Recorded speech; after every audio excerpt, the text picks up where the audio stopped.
एक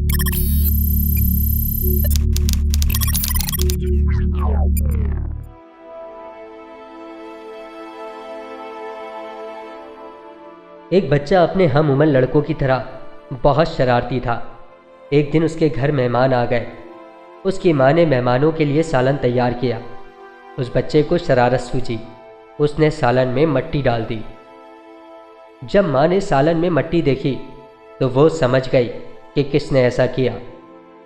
उसने गुस्से से शरारती बेटे से कहा, जा अल्लाह तुझे काबे का इमाम बनाए।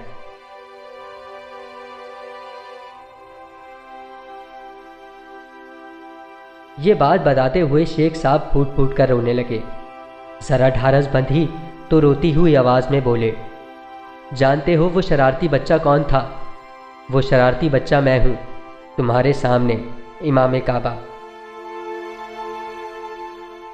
शेख साहब फरमाते हैं कि ऐ माओ, अपनी औलाद के बारे में अल्लाह से डरती रहो, चाहे कितना ही गुस्सा क्यों ना हो। बच्चों के लिए मुंह से खैर के कलमे ही निकाला करो।